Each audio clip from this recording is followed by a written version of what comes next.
दिल्ली के भारत मंडपम में चल रहे इंडिया एआई इम्पैक्ट समिट 2026 का आज तीसरा दिन है और इसे लेकर के लोगों में जबरदस्त उत्साह देखने को मिल रहा है।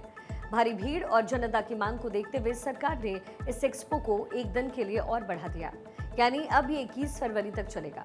समिट में एआई के भविष्य और इसके सुरक्षित इस्तेमाल को लेकर दुनिया भर के दिग्गजों के बीच में मंथन लगातार जारी है। प्रधानमंत्री मोदी आज दिल्ली के हैदराबाद हाउस में 7 देशों के राष्ट्र अध्यक्षों के साथ द्विपक्षीय वार्ता कर रहे हैं। इन मुलाकातों का सिलसिला सुबह 11 बजे स्पेन के राष्ट्रपति पेड्रो सांचेज के साथ शुरू हुआ, जिसके बाद उन्होंने Finland, Serbia, Croatia, Estonia, Bhutan और कजाकिस्तान के नेताओं से मुलाकात की। इन मीटिंग्स का मुख्य एजेंडा डिफेंस टेक्नोलॉजी और एआई के क्षेत्र में आपसी सहयोग को बढ़ाना है, ताकि भारत वैश्विक पटल पर एक बड़ी ताकत बनकर उभरे। इस इवेंट में एआई फॉर भारत और इंटेल जैसे संगठनों ने एक नया गिनीज वर्ल्ड रिकॉर्ड भी बनाया, जो जिम्मेदार एआई के लिए चलाए गए एक अभियान से जुड़ा हुआ है। देखिए, भारत मंडपम में आयोजित इस एक्सपो में आम जनता की भारी दिलचस्पी देखने को मिल रही है और इसके शेड्यूल में थोड़ा सा बदलाव इसलिए किया गया। 19 फरवरी को वीवीआईपी मूवमेंट और कुछ खास कार्यक्रमों की वजह से एक्सपो आम लोगों के लिए बंद रहेगा, लेकिन 20 और 21 फरवरी को इसे फिर से पब्लिक के लिए खोल दिया जाएगा। दूसरे दिन ही यहाँ करीब 70,000 लोग पहुंचे थे, जो ये बताता है कि नई पीढ़ी एआई को लेकर कितनी ज्यादा रोमांचित है। प्रधानमंत्री मोदी के इस एआई महाकुंभ से कई बड़े ऐलान होने की उम्मीद है, जो भारत को तकनीक के मामले में आत्मनिर्भर बनाएंगे। आईटी मंत्री अश्विनी वैष्णव ने भी समिट में हिस्सा ले रहे लोगों से एआई को सुरक्षित और मानवीय बनाने के लिए सुझाव मांगे हैं। समिट का मकसद है ये साफ करना कि एआई का इस्तेमाल शिक्षा, स्वास्थ्य और खेती जैसे बुनियादी क्षेत्रों में आम आदमी की भलाई के लिए किया जाना चाहिए। प्रधानमंत्री नरेंद्र मोदी ने दिल्ली में गूगल के सीईओ सुंदर पिचाई से खास मुलाकात की है। इस मीटिंग में भारत के डिजिटल बदलाव और टेक्नोलॉजी के क्षेत्र में नए मौकों पर गहराई से चर्चा हुई। सुंदर पिचाई ने भारत में गूगल के निवेश और भविष्य के प्लान्स के बारे में प्रधानमंत्री को इन्फॉर्मेशन दी है। प्रधानमंत्री मोदी ने इस बात पर फोकस किया कि कैसे तकनीक का फायदा आम आदमी तक पहुंचाया जा सकता है। इस मुलाकात के दौरान सुंदर पिचाई ने भारत में आर्टिफिशियल इंटेलिजेंस यानी एआई के इस्तेमाल को बढ़ावा देने का भरोसा दिलाया। गूगल अब भारत की स्थानीय भाषाओं में भी अपनी सुविधाओं को बेहतर बनाने पर काम कर रहा है। सुंदर पिचाई का मानना है कि भारत की युवा शक्ति दुनिया में डिजिटल क्रांति लाने का दम रखती है। उन्होंने प्रधानमंत्री के डिजिटल इंडिया मिशन की जमकर तारीफ भी की है। पीएम मोदी ने गूगल के साथ मिलकर शिक्षा, खेती जैसे क्षेत्रों में नई तकनीक लाने की बात कही। सरकार चाहती है कि गूगल जैसे बड़े प्लेटफॉर्म भारतीय स्टार्टअप्स की मदद करें, ताकि देश के नौजवान नई नौकरियां पैदा कर पाएं। सुंदर पिचाई ने भी वादा किया है कि वो भारत में अपनी मैन्युफैक्चरिंग और डेटा सेंटर्स की पहुंच को और ज्यादा बढ़ाएंगे। इससे देश में तकनीक का ढांचा और मजबूत होगा। पीएम मोदी का एक्सपर्ट पोस्ट भी आया, जिसमें उन्होंने बताया कि सुंदर पिचाई से मिलना खुशी की बात थी। एआई इम्पैक्ट समिट में सुंदर पिचाई से मुलाकात हुई और भारत में एआई की भागीदारी पर उनके साथ चर्चा हुई कि कैसे एआई के क्षेत्र में गूगल काम कर सकता है। इस मीटिंग में यह साफ हो गया है कि आने वाले समय में भारत और गूगल के रिश्ते और भी गहरे होने वाले हैं। सुंदर पिचाई ने अपनी इस यात्रा को बेहद सफल बताया और कहा कि भारत की तरक्की देखकर उन्हें बहुत गर्व होता है। प्रधानमंत्री ने भी उन्हें धन्यवाद दिया और उम्मीद जताई कि गूगल की नई तकनीकें भारत को विकसित राष्ट्र बनाने में अहम भूमिका निभाएंगी। असम की राजनीति में आजकल काफी हलचल मची हुई है। खबर है कि कांग्रेस के पूर्व प्रदेश अध्यक्ष भूपेन बोरा 22 फरवरी 2026 को बीजेपी का दामन थाम सकते हैं। मुख्यमंत्री हिमंता बिस्वा शर्मा ने इस बदलाव को बोरा की घर वापसी बताया। माना जा रहा है कि बोरा के साथ उनके कई खास समर्थक भी पारा बदल सकते हैं, जिससे चुनाव से पहले कांग्रेस को तगड़ा झटका लग सकता है और बीजेपी की स्थिति काफी मजबूत हो जाएगी। भूपेन कुमार बोरा का जन्म 30 अक्टूबर 1970 को लखीमपुर में हुआ था और उन्होंने अपनी पढ़ाई डिब्रूगढ़ यूनिवर्सिटी से पूरी की। उन्होंने राजनीति का ककरा छात्र जीवन से ही सीखना शुरू कर दिया था।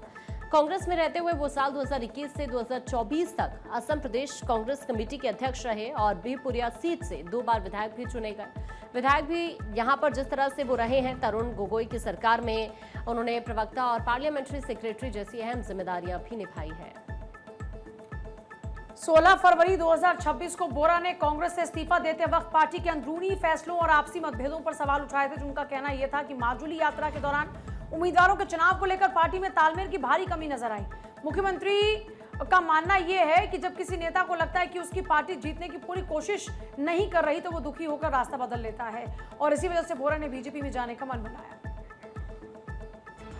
मॉडल ग्राउंड में ठीक है, मैं फेल हुआ तो मैं रिजाइन कर दिया, अलायंस टूट गया।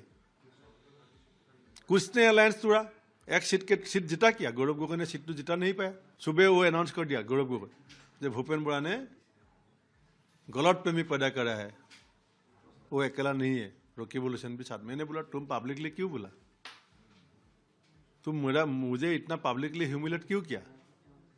कोई जवाब नहीं है। इसका मतलब क्या है? तो जो करना है करो। तो रिजाइन किया, हाईकमान को बताया ये बात। और जब सब लीडरशिप मेरा घर में आया, राहुल जी का भी फोन आया, मैंने क्या बोला, तो इतना ह्यूमिलेशन बर्दाश्त करने का कैपेसिटी मेरा नहीं है, आप मेरा बात का ऊपर थोड़ा बोलिए। किसी ने नहीं बोला।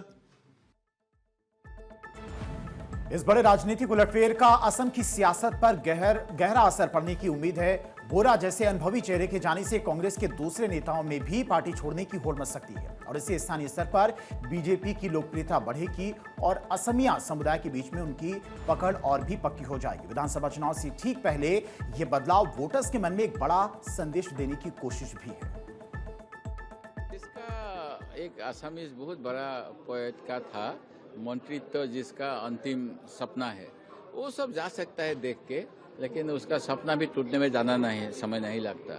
और जिसका मन में पब्लिक का सेवा करना है, पब्लिक सर्वेंट हिसाब से पॉलिटिक्स करना चाहते हैं, वो तो नीति और आदर्श के लिए करेगा। आइडियोलॉजी का नाम में जो आसामी सोसाइटी को विभाजन वाला पार्टी है, इसके लिए हमारा मन में कोई अच्छा भाव नहीं है, इसलिए हम नहीं जाएंगे। जाएगा, जाने दीजिए ना उसको।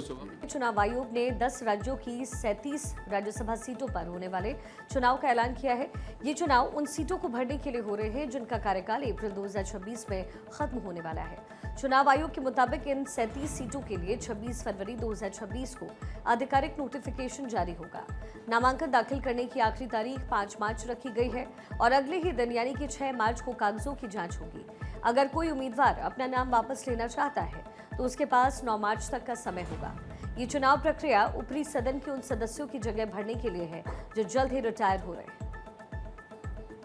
मतदान की तारीख 16 मार्च 2026 तय की गई है, जहां सुबह 9 बजे से शाम 4 बजे तक वोट डाले जाएंगे। सबसे खास बात यह है कि वोटों की गिनती भी उसी दिन शाम 5 बजे से शुरू हो जाएगी और नतीजे भी जल्द ही सामने आ जाएंगे।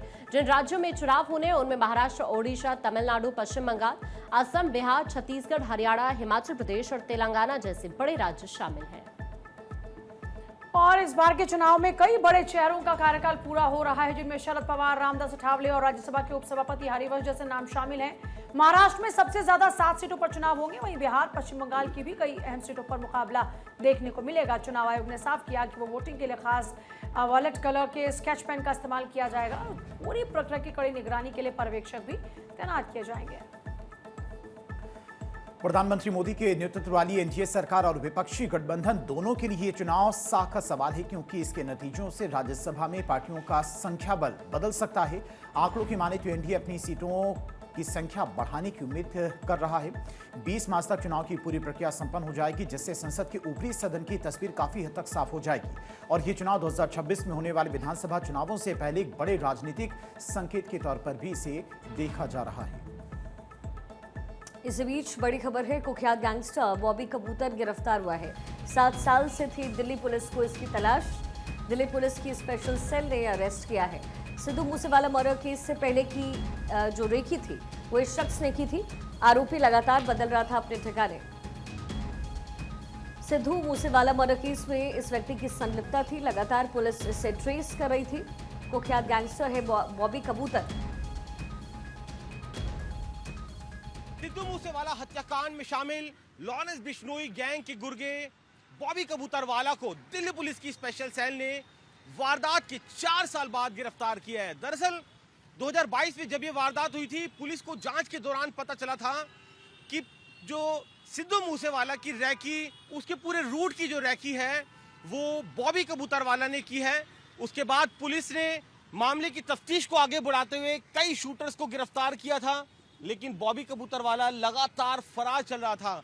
दिल्ली पुलिस की स्पेशल सेल की काउंटर इंटेलिजेंस यूनिट को कुछ इनपुट मिले थे बॉबी कबूतरवाला के बारे में। उसके बाद पुलिस ने ट्रैप लगाया, अपनी टीम को इसके पीछे सर्वेलांस पे लगाया और आखिरकार इस गैंगस्टर्स को दिल्ली पुलिस की स्पेशल सेल ने गिरफ्तार कर लिया। एक बड़ी कामयाबी है दिल्ली पुलिस की स्पेशल सेल के लिए, क्योंकि जो डॉट्स सिद्धू मूसेवाला हत्याकांड को लेकर पुलिस ने कनेक्ट किए थे, उसमें एक महत्वपूर्ण कड़ी थी आरोपियों को उनके मुकम्मल अंजाम तक पहुंचाने में तो कहीं ना कहीं एक बड़ी कामयाबी सिद्धू मूसेवाला हत्याकांड में, जिसमें हत्या के 4 साल बाद जो मुख्य आरोपी, पूरे रूट की रैकी करने वाला, सिद्धू मूसेवाला पे नजर रखने वाला गैंगस्टर बॉबी कबूतरवाला अब पुलिस की गिरफ्त में है।